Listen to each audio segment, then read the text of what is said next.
On va commencer. Alors, je le redis, bienvenue à toutes et à tous, hem, pour cet atelier trading, la routine du trader, niveau débutant.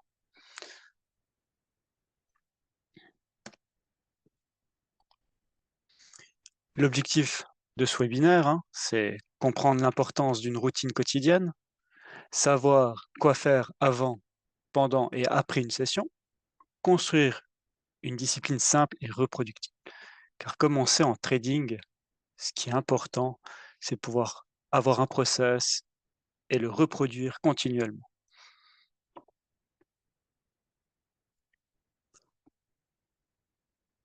Qui suis-je? Je m'appelle Michael, je suis coach trader chez, SwissGTrade à Sion en Suisse. Donc, là, je suis en direct de la salle des marchés. Hem, Qu'est-ce que je trade? C'est surtout marché futur, SP500, Nasdaq et gold. Mon outil préféré, le carnet d'ordre, vraiment quelque chose, qui me suit tous les jours, et mon indicateur favori, la VWAP, pour ceux qui connaissent et qui ont déjà participé aux autres ateliers trading.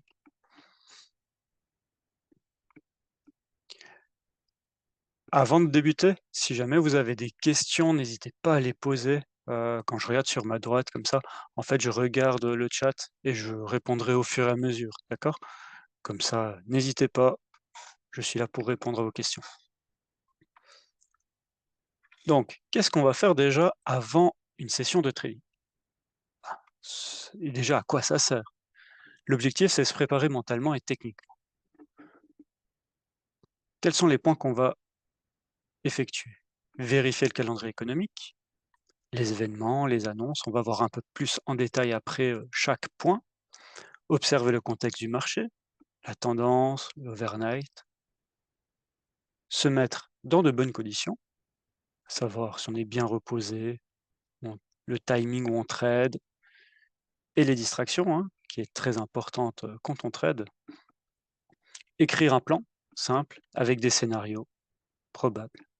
Je vais vous montrer aujourd'hui le scénario qu'on avait, prévu, en cours de journée et qui s'est réalisé. Je l'ai actualisé juste avant. Hop. 1 donc, vérifier les news. Très important, surtout depuis qu'on a Trump au pouvoir aux États-Unis, pour ceux qui tradent le SP500 et le Nasdaq. Il avait pris l'habitude d'effectuer des tweets sans, prévenir personne. Du coup, c'était dur à anticiper. Donc si on n'a pas un œil et on ne sait pas où chercher l'information, c'est compliqué de le prévoir. Là, je vous ai indiqué 2 sites internet, qui sont beaucoup utilisés. Financial Juice, petite préférence pour lui car il a sur la gauche ici, un feed, en fait, une actualité, en direct des news. Ces 2 outils sont gratuits en plus, donc n'hésitez pas à les tester. Et Investing, qui est surtout, connu, dans le monde francophone, où on a le calendrier aussi, comme vous le voyez ici, ça c'était pour aujourd'hui. Après, il existe une multitude de sites, essayez-les. Ce qui compte, c'est que vous soyez à l'aise pour chercher et que l'information soit compréhensible pour vous. Ensuite, le point 2, on avait le contexte du marché. Qu'est-ce que c'est? Là, sous vos yeux, vous avez un graphique du volume profile. Le time frame, c'est du H4 et les profils de volume sont en daily. Les petites lignes qu'on voit ici, il s'agit de la VWAP Weekly. Donc là, on a tous les indicateurs que j'utilise pour déjà avoir un contexte, long terme, moyen terme. Donc, pour élaborer son contexte, on va regarder la tendance, long terme, moyen terme, court terme, important, selon, après votre style de trading. Chez, Gtrade, on fera principalement du scalping, donc on va vraiment zoomer petit à petit chaque période. Ensuite, on a les volumes, qui est vraiment, notre le centre de notre méthode, tout ce qui est volume profile, donc les petits profils ici que vous voyez avec des lignes. Donc c'est les sept en gros, un profil de volume, c'est les 70 des échanges de la journée qui est coloré, qui nous donne une indication où sont placés les institutionnels et où ils interviennent. Pour ces volumes, on peut les mettre en monthly, en weekly et en daily. Donc toujours la même chose, on va partir d'une grande unité de temps et la réduire petit à petit pour zoomer de plus en plus. Ensuite, vous pouvez tracer vos zones clés, que ce soit du multi-time frame, H4, daily, H1, H15, M15, selon vos préférences. Aussi, d'autres niveaux comme la close et l'open. Donc nous, on utilise beaucoup la close cache et l'open cache pendant la session. Et aussi, quelque chose qui marche très bien, c'est tout ce qui est chiffres ronds. Et par exemple, il y avait les 6800 aujourd'hui à analyser sur le SP500. Une fois qu'on a fait notre contexte du marché, donc là, on n'est toujours pas au début du trading, hein, on est toujours avant la session. On va se préparer mentalement et physiquement. Beaucoup de traders débutants, en fait, ne font pas ce travail et il est vraiment hyper important et ça fait une grande différence pour votre session. Donc déjà, le check de son état mental. Est-ce que vous êtes fatigué? Est-ce que vous êtes énervé? Comment vous vous sentez? C'est très important à savoir s'écouter. Ça ne veut pas dire qu'il ne faut pas trader si vous êtes énervé ou ne pas trader quand vous êtes fatigué, mais en tout cas, il faudra prendre en considération quand vous allez entrer en position, peut-être prendre moins de trades ou diminuer votre taille de position pour diminuer votre risque. Ensuite, préparation mentale, se mettre en condition. Donc, ça veut dire couper toutes les distractions que vous avez mentalement. Si vous êtes en train d'écrire, à comment organiser une soirée, ben, vous arrêtez ça avant votre session de trading.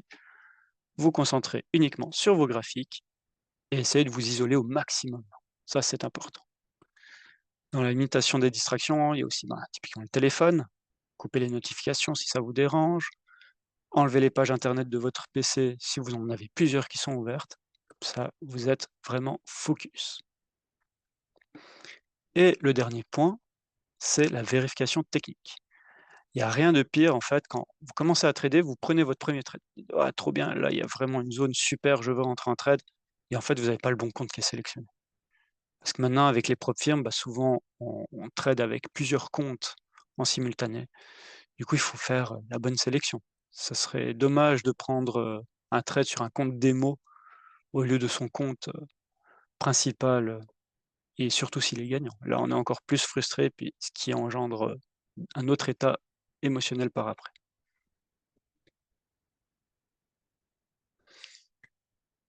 Ensuite, toujours avant la session, on élabore son plan. Là, c'était aujourd'hui, donc je l'ai fait aux alentours de 11 heures. J'ai élaboré des scénarios d'intervention, des scénarios d'achat et des scénarios de vente. Toujours faire dans les 2 sens, parce que si une fois le marché, il se retourne ou il va pas dans le sens que vous avez prédit, ben, vous n'êtes pas démuni en fait. Vous avez toujours une solution. Comment on élabore ces scénarios? Bah, selon les points qu'on a vus juste avant, que ce soit selon vos stratégies, que ce soit des points hauts, des points bas, la close, le volume profile et ainsi de suite. Ensuite, qu'est-ce qu'on va faire? Une fois qu'on a élaboré son plan, on va planifier son temps de trading. Selon le type de trader que vous êtes, de votre personnalité, il y a des heures propices au trading. Que ce soit le matin, si vous n'aimez pas les marchés volatiles. Ensuite, à partir de 14h30, 15h30 pour l'open américain quand vous aimez quand ça bouge. Et ensuite, la session de close qui est entre 21h jusqu'à 22h. C'est vraiment un peu les sessions qui sont tradées le plus souvent. Et il y a encore certains qui travaillent la nuit et qui tradent aussi pendant le travail. Bah, ce sera la session asiatique. Une fois qu'on a planifié planifier son temps de trading. Parce que dans le temps de trading, il y a aussi la durée. On va planifier son stop journalier, quand on s'arrête. Est-ce que c'est un stop en en argent ou est-ce que c'est un stop en nombre de trades perdants ou en nombre de trades tout court? Là, il existe plein de possibilités. Ensuite, aussi définir son objectif idéal. Pourquoi des fois on dit c'est bien de choisir un objectif idéal? Ça vous évite de une bonne journée, que vous l'atteigniez et puis après en fait, vous n'arrivez pas à vous arrêter et qu'est-ce que vous faites en général? On perd tous ses gains. On peut même finir en perte. Ça, c'est quelque chose qu'on aimerait éviter. Du coup, définir un objectif idéal, donc c'est pas un objectif obligatoire, hein, là on parle bien d'un objectif idéal pour là où vous dites: «Là, je suis vraiment content, il faut que je m'arrête» et dernière chose, ensuite quand vous avez fait tous les points précédents, c'est revoir son protocole pour valider une entrée en position. Au début, quand j'ai commencé le trading, en fait, moi j'avais une petite feuille, sur Word avec des cases à cocher. Puis je me forçais en fait, je suis très impulsif, à devoir cocher toutes ces cases avant de rentrer en position. Et vrai, si vous l'appliquez au début, vous allez éviter beaucoup de trades perdants et peut-être même améliorer votre taux de réussite. Ensuite, on arrive, pendant la session. L'objectif, c'est quoi? De suivre son plan qu'on a pris le temps d'élaborer avant et de rester discipliné. Donc, pour ça, on va déjà observer l'ouverture du marché ou si vous tradez le matin, vous pouvez vous, fier à l'horaire de l'ouverture, européenne ou la close si vous faites la close, ainsi de suite. Mais refaites une petite analyse rapide de où en est le prix depuis votre plan. Ensuite, très important, commencez pas à trader au milieu de nulle part, au milieu de n'importe quelle zone.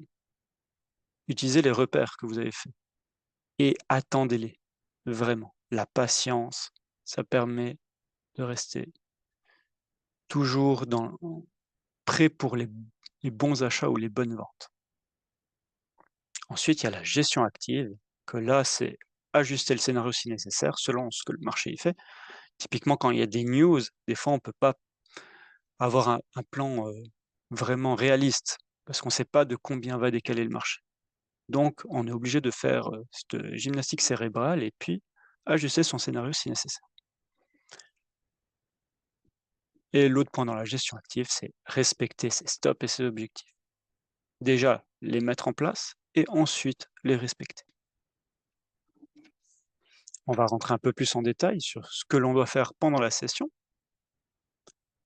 Donc, coopérer l'ouverture avec son plan, ça c'est relativement simple à effectuer. Ensuite, vérifier qu'il n'y a pas de nouvelles annonces, hein. Typiquement, les discours de Trump que des fois, s'ajoutaient au cours de la journée, sur le calendrier. Très important, effectuer une actualisation de votre page internet où vous avez vos news et regardez. Ensuite, l'autre point avant de trader, vraiment qui est au tout début, de la session, c'est s'imprégner de la volatilité. Qu'est-ce que ça veut dire? Pour ça, il y a plusieurs indications possibles. Il y a le VIX, qui est un indice sur la volatilité, que vous trouvez, sur, la bourse du CBOE. Ensuite, le Fear Index, que vous trouvez chez, CNN. Donc, c'est un indice qui dit, en fait, si, les gens ont peur des marchés ou sont plutôt dans la cupidité. Sinon, si les indices ne sont pas votre tasse de thé, vous pouvez tout simplement regarder un carnet d'ordre, un Time and Sale aussi. Là, vous verrez en direct exactement l'amplitude du marché en temps réel et vous pourrez vous dire: «Est-ce que le marché, il est très volatile ou pas?» Comme ces derniers jours, le marché est extrêmement volatile. Du coup, on va vraiment prendre en considération cela pour calculer notre risque, notre taille de position. Donc ça, c'était le dernier point, recalculer si nécessaire son risque journalier en fonction de la volatilité et des news. Important aussi avec les news, hein, ça fait partie du plan. Il ne faut pas éviter de trader pendant les news. Déjà, si vous tradez sur Profirme, la plupart vous éliminent en cas de trading pendant les news et de plus, ça vous expose à des grands risques vu certains mouvements pendant les annonces.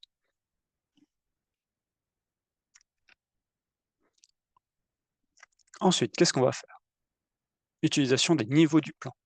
Donc là, c'est patience. Typiquement, ça, c'était un trade à prendre ce matin qui est, basé sur, la méthode qu'on apprend, chez, GTrade. On voit qu'on a eu une accumulation, on voit qu'on a échoué d'atteindre l'extension 2 de la VWAP journalière. On arrive sur un niveau de la VVH, qui est l'endroit où il y a eu plus de volume échangé, 70 plus de volume échangé sur la veille. Donc au moment où ça fait la cassure, ça devient une distribution. En plus, on peut voir, j'ai mis un petit 1 ici, du volume, augmentation du volume, étant donné que quand il y a une augmentation du volume, il y a une forte probabilité à casser un niveau. OK. Ensuite, qu'est-ce qu'on voit? On réintègre cette VWAP. Ensuite, on voit le cumulatif delta, qui est un indicateur basé sur les volumes, qui est la différence entre les transactions, mais là, cette fois, par du temps, et non comme le volume profile où c'est par prix. On voit il commence à bien y avoir une courbe baissière. Ensuite, on attend quoi? Une confirmation. Beaucoup de traders, en fait, ils seraient rentrés directement sur le 1, ici. Et qu'est-ce qui se passe? On est dans le gain et après, ici, on commence à hésiter. Ou certains se mettent en break-even, donc ils veulent protéger leur gain. Ben, qu'est-ce qui arrive? Hop, ils se font directement sortir de leur trade alors qu'ils avaient potentiellement raison. Donc au pullback, c'est notre signal d'entrée. On rentre. Et l'objectif, là, typiquement, ça aurait été la VWAP, qui est à 6779. Et le stop aurait été derrière les derniers plus hauts, qu'on aurait pu suivre petit à petit au fur et à mesure de la descente. C'est pour ça vraiment, je vais insister là-dessus, il faut énormément de patience. Attendre ces niveaux et attendre des confirmations. Hem, Autre chose là que j'ai noté, c'est le VPOC journalier. En fait, le VPOC journalier, c'est l'endroit où il y a le plus de volume dans la journée. Il est évolutif au fur et à mesure. Qu'est-ce qu'on peut en tirer là-dessus? C'est un petit tips que je vous donne. En fait, quand il a tendance à monter au fur et à mesure de la session, c'est que c'est les acheteurs qui achètent toujours de plus en plus haut. Du coup, forte chance qu'on continue une tendance haussière. Au contraire, si le VPOC commence à descendre de plus en plus, c'est les vendeurs qui ont la main et qui tentent de faire descendre le marché.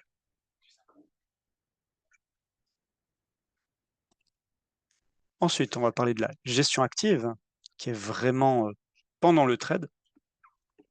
Donc, calculer son risque, son SL, son TP et sa taille de position. Faut pas oublier, en trading, on ne trade pas l'argent, on trade une stratégie.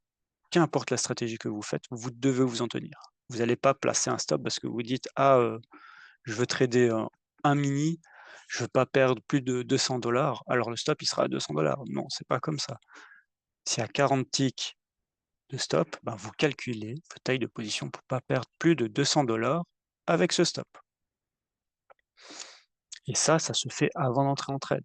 Pas commencer à rentrer en trade et que vous êtes surexposé, vous dites: «Mince, j'arrive pas à mettre mon stop, je vais perdre trop d'argent». OK, c'est avant, vous calculez et ensuite vous placez votre trade.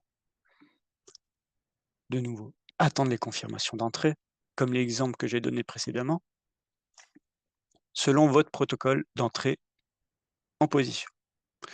Vous pouvez faire exactement la même chose, hein, pour un protocole de sortie en position. Certains ont des TP fixes, certains ont des TP selon le RR, certains ont des TP selon des niveaux techniques et d'autres, ils ont juste un protocole de suivi de leur trade. Ensuite, on va respecter le scénario. Vous allez me dire: «Ça paraît clair», mais en fait, beaucoup de traders, quand ils tradent et qui sont pris dans le feu de l'action, ils oublient tout. Ils oublient leur plan, ils oublient leur niveau, ils oublient leur money management, ils oublient tout. Donc vraiment, forcez-vous à respecter votre plan et les scénarios que vous êtes donnés.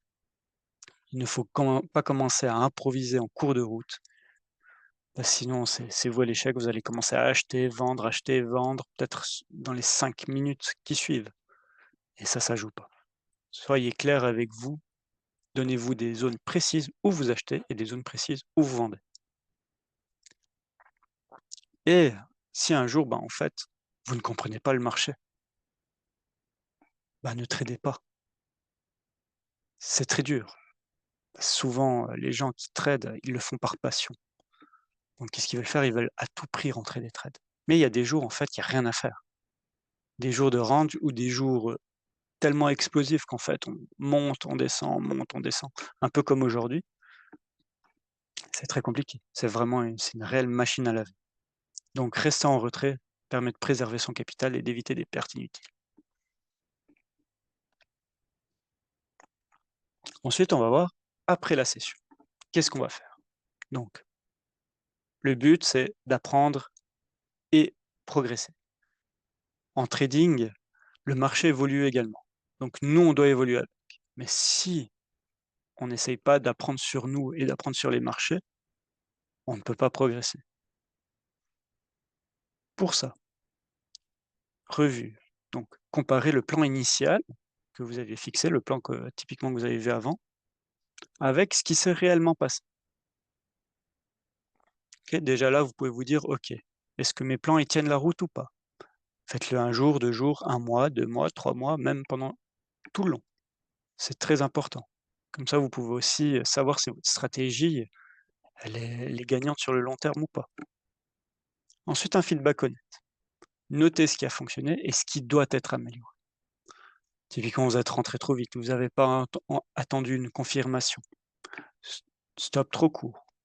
Vous avez suivi un trade qui était en gain beaucoup trop vite et du coup, vous êtes fait, en stop suiveur et puis le marché est parti. OK?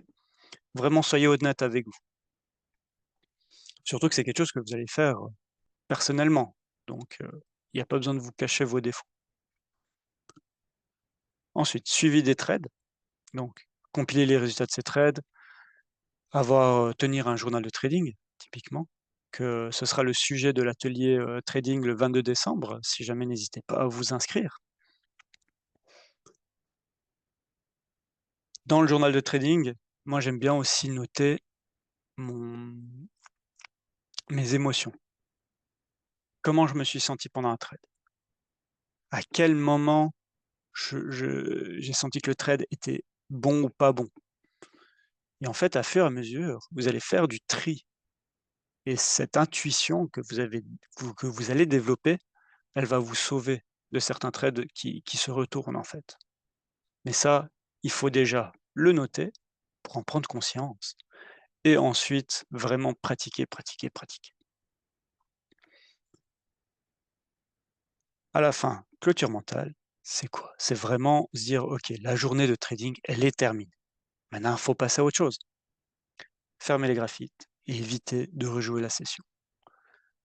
En général, on a tendance, quand on est en perte, à vouloir toujours pousser le bouchon un peu plus loin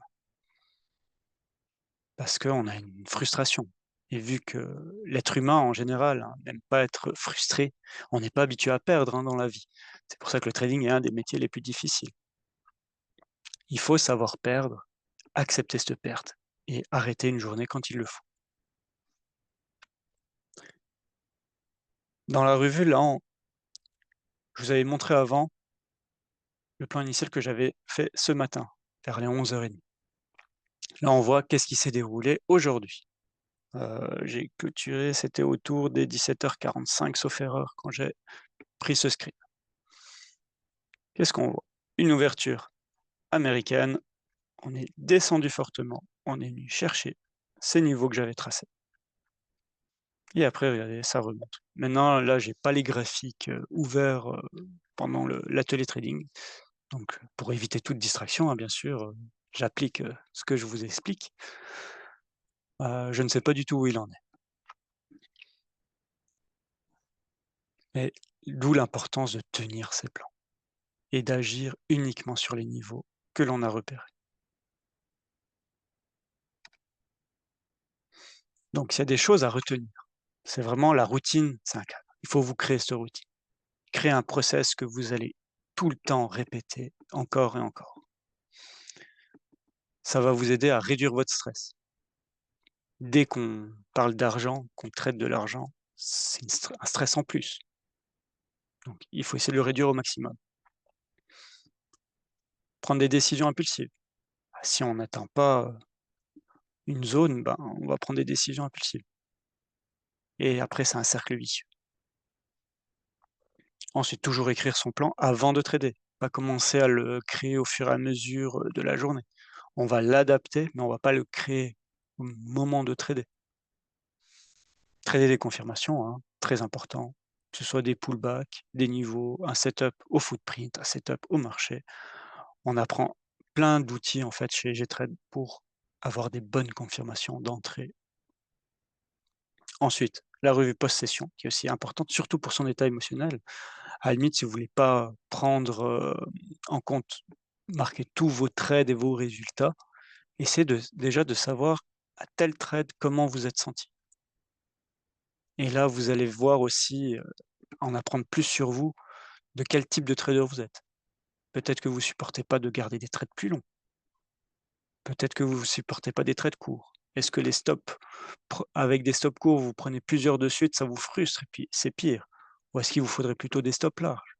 Mais ça, si vous le notez pas, bah, en fait, vous allez pas, progresser et savoir et apprendre à vous connaître, votre votre personnalité de trader. Ensuite, le dernier mot, c'est vraiment simplicité plus répétition.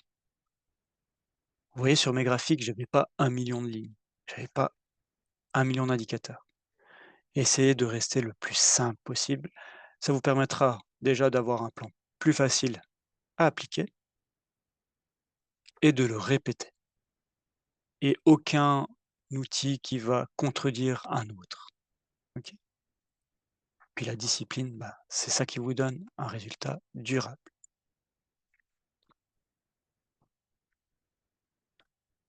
OK? Avant de poursuivre, moi j'en ai déjà terminé avec, ma présentation. Est-ce que vous avez des questions?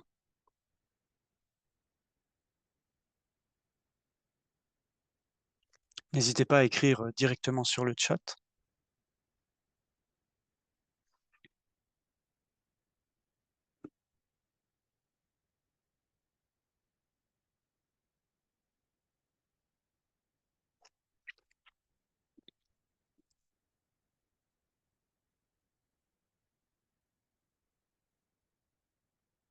ou le dire si vous n'avez pas de questions, hein.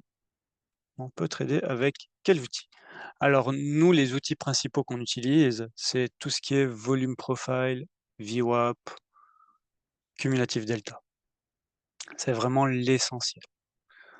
Ces outils, vous les trouvez il faut, ben, bien sûr trader les marchés futurs, hein. Sur les CFD, vous pouvez pas, y accéder et ensuite choisir une plateforme qui les propose. Ça, il y en a vraiment, une cinquantaine, voire centaine de plateformes qui proposent tous ces outils.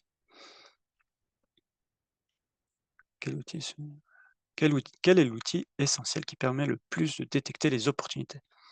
Pour moi, c'est clairement le volume profile, cumulé avec la VWAP. C'est les 2 qui vont ensemble. Le volume profile, en fait, va vous donner des zones, mais pas très précises. Donc vous pouvez trader qu'avec ça, mais il faudra vraiment aller en sous-levier. Par contre, avec la VWAP, là, vous affinez vraiment quelque chose et vous avez que des outils basés sur les volumes. Donc les 2 veulent dire la même chose, c'est juste que ça, la VWAP va affiner l'autre analyse.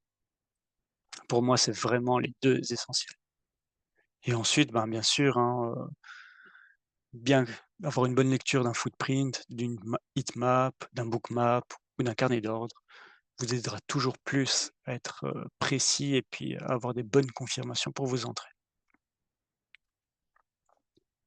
Ouais, alors pour le volume profile et là, ça typiquement, hop, ce que vous voyez ici à gauche, ça c'est un volume profile. Les lignes que vous voyez ici, Ça, c'est la VWAP. En fait, c'est une moyenne des volumes pondérés par le prix. Qu'est-ce que ça veut dire? Ça va prendre l'endroit où il y a le plus de volume par le temps et le prix, et ça va fournir une courbe. Et ensuite, les petits traits tirés sont des standards déviation. Donc en gros, c'est des écarts types des projections qui se font naturellement par le logiciel.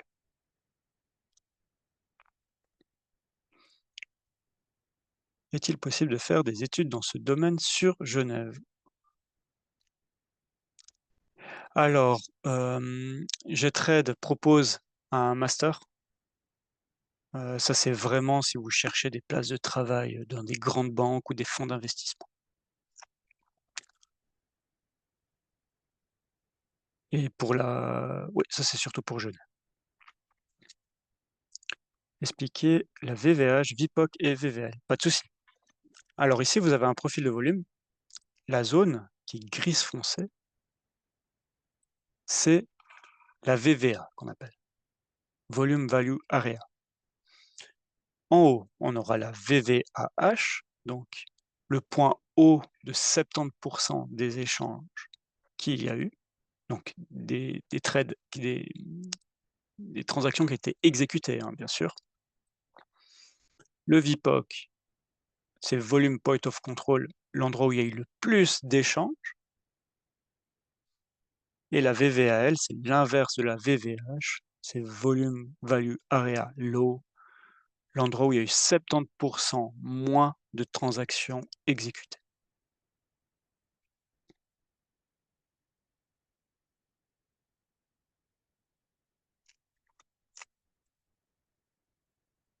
Okay. Pour tous ces outils, si vous voulez avoir vraiment un aperçu en direct, je vous encourage à participer à une immersion. Là, vous voyez, vous avez les 2 QR codes pour Genève ou Sion pour ceux qui veulent venir en présentiel. Et sinon, inscrivez-vous à un des 2, vous précisez que vous voulez faire une immersion en ligne et il n'y a pas de souci pour nous. On le fera aussi à distance. Le but de ces immersions, en fait, on va passer entre une demi-heure et 45 minutes ensemble avec un autre trader ou un autre coach. Vous montrer un peu les outils en direct. OK? Comment le marché, comment on les utilise. On va rentrer un peu plus en détail car on a un peu plus de temps. Donc n'hésitez pas. Pour ceux qui aimeraient suivre une formation, hein, profitez actuellement, il y a le Black Friday chez SwissGTrade.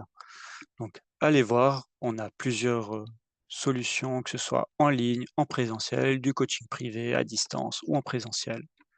Plein de possibilités. OK.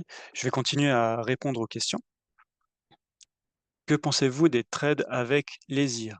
Alors malheureusement, j'ai aucune connaissance là-dessus. Je connais un peu tout ce qui est, robot, donc algorithme, qui est très bien, mais qui est très difficile à mettre en place.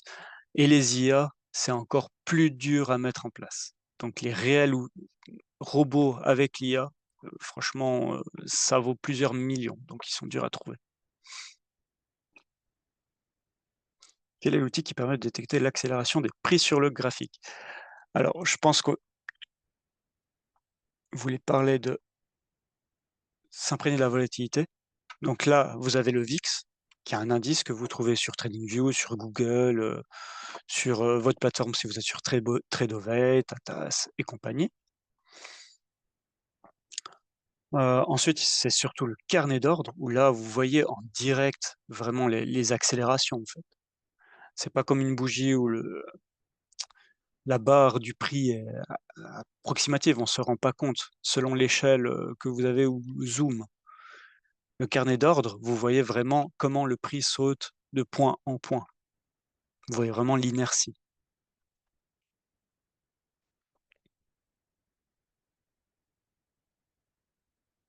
Alors si jamais pour, Émilien, le, mmh, la conférence sera en replay sur, YouTube, donc tu pourras sans doute la revisionner.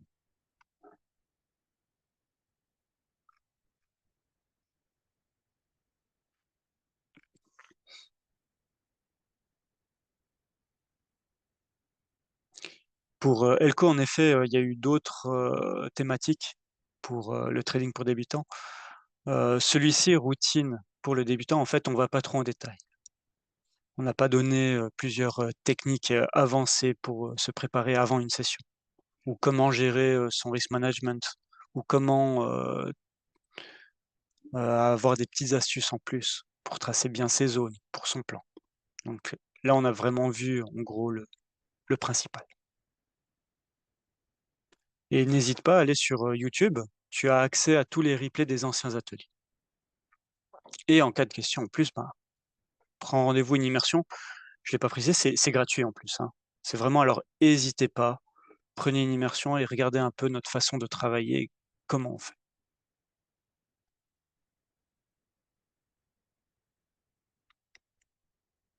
Ouais, en effet, ben, trader, contrairement à ce que certaines personnes disent en ligne, c'est un métier.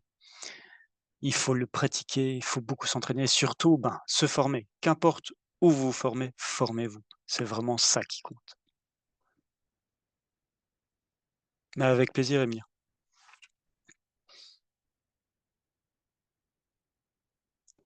Alors pour, Michael, ça dépend vraiment en fait, de votre style de trading. Certains vont pas aimer les accélérations, en fait, vont plutôt faire des retours. Donc en général, les retours, c'est suivi d'absorption ou de réjection, donc c'est le marché qui ralentit. Après, il y a les stratégies de breakout où là, par contre, on va trader l'accélération.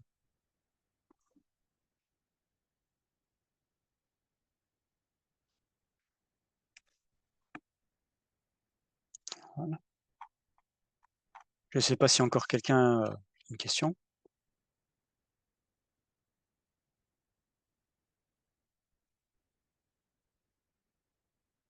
Si c'est pas le cas, en tout cas, je vous remercie de votre présence et de votre participation. C'est toujours sympa, quand il y a pas mal de questions. Heu, Visitez le site SwissGTrade, posez des questions si vous en avez besoin, par email ou prenez rendez-vous par une immersion. Comme ça, vraiment, vous allez mieux comprendre ce que l'on fait et comment on apprend. Et pour ceux qui habitent pas loin de Genève et Sion, n'hésitez pas à prendre rendez-vous pour nous rendre visite. C'est toujours sympa de voir une salle des marchés, qui est active, on n'en voit pas beaucoup. D'accord?